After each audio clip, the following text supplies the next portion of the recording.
বড় কোনো বিপদে বা মুসিবতে অথবা কোনো দুঃখ কষ্টে পড়লে আল্লাহ তাআলার এমন দুইটা নাম রয়েছে, যে দুইটা নাম যদি কোনো মানুষ যদি বারবার বলে, এই দুইটা নামের ওপর যদি আমল যদি করে, রাসূলুল্লাহ সাল্লাল্লাহু আলাইহি সাল্লাম বলেছেন আল্লাহ তাআলা ওই মানুষটাকে ওই বড় বিপদ থেকে, ওই বড় চ্যালেঞ্জ থেকে, ওই বড় মুসিবত থেকে, ওই দুঃখ কষ্ট থেকে আল্লাহ তাআলা ওই মানুষটাকে বাঁচিয়ে দিবেন। সুবহানাল্লাহ, সুবহানাল্লাহ। আমরা কিন্তু বিভিন্ন সময় বিভিন্ন বড় ধরনের বিপদের মধ্যে পড়ে যাই, বিভিন্ন চ্যালেঞ্জের মধ্যে, বিভিন্ন চ্যালেঞ্জের আমরা সম্মুখীন হই, বিভিন্ন দুঃখ কষ্টে, বিভিন্ন মুসিবতের মধ্যে কিন্তু আমরা পড়ে যাই। এই কারণে আমরা যখনই কোনো মুসিবতে পড়বো, যখনই কোনো বিপদে পড়বো, সাথে সাথে আমরা আল্লাহ তাআলার এই দুইটা নাম নিয়ে আমরা আল্লাহরে বারবার ডাকবো, আল্লাহ তাআলার কাছে সাহায্য চাইবো। রব্বুল আলামিন আমাদেরকে এই বিপদ থেকে আমাদেরকে উদ্ধার করবেন এই দুইটা নামের ওসিলায়। চলুন কথা না বাড়িয়ে আপনাদেরকে প্রমাণ সহ আমি দেখিয়ে দেই।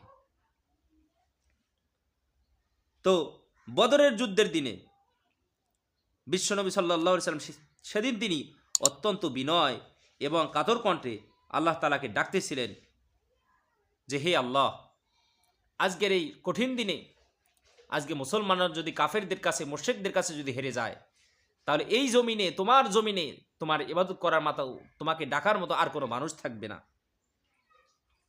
বিশ্বনবী সাল্লাল্লাহু আলাইহি সাল্লাম এভাবে বারবার আল্লাহর কাছে বলতেছিলেন, তিনি কান্নাকাটি করতেছিলেন, দোয়া করতেছিলেন বদরের যুদ্ধের দিনে। শুধু এটাই নয়, হযরত আলী ইবনে আবি তালিব রাদিয়াল্লাহু তাআলা আনহু বললেন, বদরের যুদ্ধের দিনে আমি একটু যুদ্ধ করার পরে আমি যখন তাঁবুর মধ্যে ফিরে আসলাম, ফিরে এসে দেখি বিশ্বনবী সাল্লাল্লাহু আলাইহি সাল্লাম তিনি সিজদায় পড়ে আছেন এবং তিনি সিজদা পড়া অবস্থায় আল্লাহ তাআলার দুইটা নাম নিয়ে বারবার তিনি আল্লাহরে ডাকতেছেন, বারবার তিনি এই দুইটা নাম পড়তেছেন। হযরতে আলী ইবনে আবি তালিব রাদিয়াল্লাহু তাআলা আনহু বললেন, এমন তো অবস্থায় বিশ্বনবী সাল্লাল্লাহু আলাইহি সাল্লামকে দেখে আমি আবার যুদ্ধের ময়দানে চলে গেলাম। যুদ্ধের ময়দানে চলে যাওয়ার পরে একটু যুদ্ধ করলাম, যুদ্ধ করার পর আবার আমি তাঁবুতে ফিরে আসলাম। তাঁবুতে ফিরে আসার পরে দেখি বিশ্বনবী সাল্লাল্লাহু আলাইহি সাল্লাম আগের অবস্থায় তিনি সিজদায় পড়ে আছেন। সিজদায় পড়া অবস্থায় তিনি আল্লাহ তাআলার দুইটা নাম বারবার বলতেছেন, এছাড়া তিনি আর অন্য কোনো কিছু আল্লাহ তাআলার কাছে বলতেছেন না। বারবার তিনি এই দুইটা নাম বলতেছেন। আমি বেশ কয়েকবার যুদ্ধের ময়দানে গেলাম, আবার যুদ্ধের ময়দান থেকে ফিরে এলাম। প্রত্যেকবারে আমি এসে দেখলাম বিশ্বনবী সাল্লাল্লাহু আলাইহি ওয়াসাল্লাম সিজদারত অবস্থায় আছেন এবং তিনি সিজদায় গিয়ে ওই আল্লাহর দুইটা নাম বারবার তিনি পাঠ করতেছেন, আল্লাহু আকবার। এক পর্যায়ে বিশ্বনবী সাল্লাল্লাহু আলাইহি সাল্লাম, আল্লাহ তাআলা বিশ্বনবী সাল্লাল্লাহু আলাইহি সাল্লামকে বদরের যুদ্ধের ময়দানে তাকে বিজয় দান করে দিলেন। সুবহানাল্লাহ। তাহলে বদরের যুদ্ধের ওই কঠিন দিনে যে সময় কাফেরদের সংখ্যা ছিল হাজারেরও অধিক আর মুসলমানদের সংখ্যা ছিল ৩১৩ জন, সেই কঠিন মুহূর্তে বিশ্বনবী সাল্লাল্লাহু আলাইহি সাল্লাম আল্লাহ তাআলার কাছে চাইতেন, আল্লাহ তাআলার কাছে চেয়েছিলেন, দোয়া করেছিলেন এবং সিজদারত অবস্থায় আলী ইবনে আবি তালিব রাদিয়াল্লাহু তাআলা আনহু বলেন, বিশ্বনবী সাল্লাল্লাহু আলাইহি সাল্লাম সিজদারত অবস্থায় বারবার তিনি আল্লাহ তাআলার দুইটা নাম বলতেছিলেন। এই দুইটা নাম ছাড়া তিনি আর কোনো কিছুই অতিরিক্ত আল্লাহ তাআলার কাছে আর বলতেছিলেন না। শুধু এটাই নয়, এই দুইটা নাম এমন একটি নাম, আমার ভাইগণ, বন্ধুগণ আমার, যখন পৃথিবীটা যখন সংকীর্ণ হয়ে যাবে, আপনার চোখ মুখ যখন অন্ধকার হয়ে যাবে, আপনি এমন বিপদে পড়েছেন, দেখলেন যে পৃথিবীটা আপনার কাছে অনেক ছোট হয়ে গেছে, এই বিপদের কারণে আপনার চোখ মুখ অন্ধকার হয়ে আসতেছে, আপনি খুব কঠিন অবস্থায় আছেন, কঠিন বিপদে আছেন, কঠিন মুসিবতে আছেন, কঠিন দুঃখে আছেন, আপনি খুব ভারাক্রান্ত অবস্থায় আছেন, কি করবেন কিং কর্তব্য বিমূঢ় আপনি হয়ে গেছেন, কি করবেন ভাবতে পারতেছেন না, বুঝতে পারতেছেন না। এমন কঠিন মুহূর্তে যে মানুষ আল্লাহ তাআলার এই দুইটা নাম নিবে, রব্বুল আলামিন তার সমস্ত বিপদ আপদ, তার সমস্ত বালা মুসিবত, তার সমস্ত দুঃখ কষ্টগুলোকে দূর করে দিবেন কে?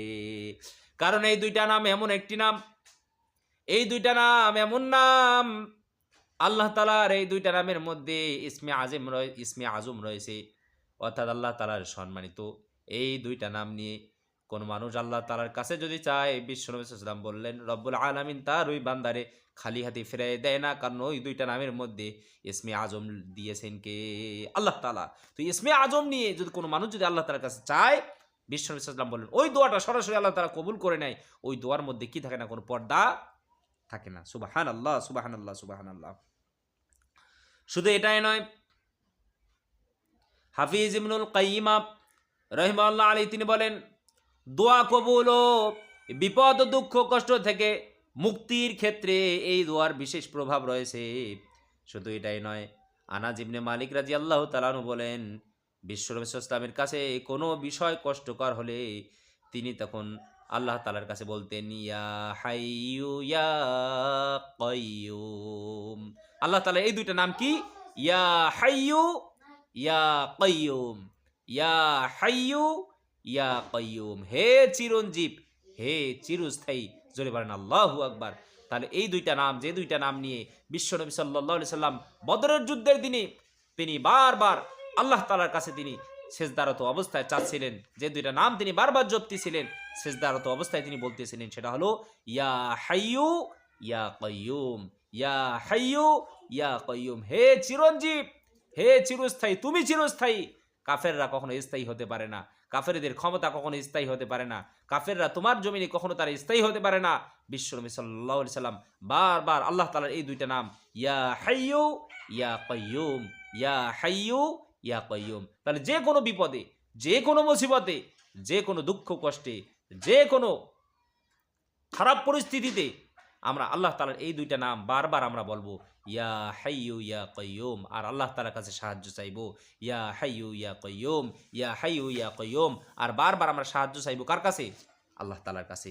এবং হযরত আনাস ইবনে মালিক রাদিয়াল্লাহু তাআলা বলেন রাসূলুল্লাহ সাল্লাল্লাহু আলাইহি ওয়াসাল্লামের কাছে কোনো বিষয় কষ্টকর হলে তখন তিনি বলতেন ইয়া হাইয়ু ইয়া কাইয়ুম বিরহমাতিকা আস্তাগীথ, ইয়া হাইয়ু ইয়া কাইয়ুম বিরহমাতিকা, বিরহমাতিকা আস্তাগীথ, হে চিরঞ্জীব, হে চিরস্থায়ী, তোমার রহমতের উসিলায় তোমার সাহায্য কামনা করছি, রহমতের উসিলায় বিরহমাতিকা, তোমার রহমতের উসিলায় আস্তাগীথ, আমি সাহায্য প্রার্থনা করছি। জোরে বলেন আল্লাহু আকবার। তাহলে আল্লাহর রহমতের উসিলায় কি কামনা করতে হবে? সাহায্য কামনা করতে হবে। তাহলে যে কোনো বিপদে, যে কোনো মুসিবতে আপনার দোয়া করার সময় আমরা কি বলবো? ইয়া হাইয়ু ইয়া কাইয়ুম, ইয়া হাইয়ু ইয়া কাইয়ুম বিরহমাতিকা আস্তাগীথ, বিরহমাতিকা আস্তাগীথ। ভাইগণ বন্ধুগণ, আমরা বিভিন্ন সময় আমরা বিপদে পড়ি। এই কারণে বিপদে পড়লে আমাদের কখনো ধৈর্য হারা হওয়া যাবে না, আমাদের কখনো অবিচল হওয়া যাবে না, আমাদেরকে কখনো ধৈর্য হারা হওয়া যাবে না। আমাদেরকে সব সময় ধৈর্যশীল হয়ে থাকতে হবে। আল্লাহ তাআলার কাছে সাহায্য চাইতে হবে, আল্লাহ তাআলার কাছে চাইতে হবে, আল্লাহ তাআলার কাছে কামনা করতে হবে, আল্লাহ তাআলার কাছে রোনাজারি করতে হবে। তার কাছে চেয়ে আমরা যদি আল্লাহ তাআলার এই দুইটা নাম নিয়ে যদি দোয়া করি, তাহলে সাথে সাথে বান্দার মনের সমস্ত বাসনাগুলোকে পূরণ করে দিবেন। তিনি কে? আল্লাহ তাআলা রব্বুল আলামিন। তার এই দুইটা নামের উপর আমাদেরকে সব সময় যেন আমল করার তৌফিক যেন দান করেন। সকলে বলি আল্লাহুম্মা আমিন। ওয়া আখিরু দাওয়ানা আলহামদুলিল্লাহি রাব্বিল আলামিন। আসসালামু আলাইকুম ওয়া রাহমাতুল্লাহি ওয়া বারাকাতুহু।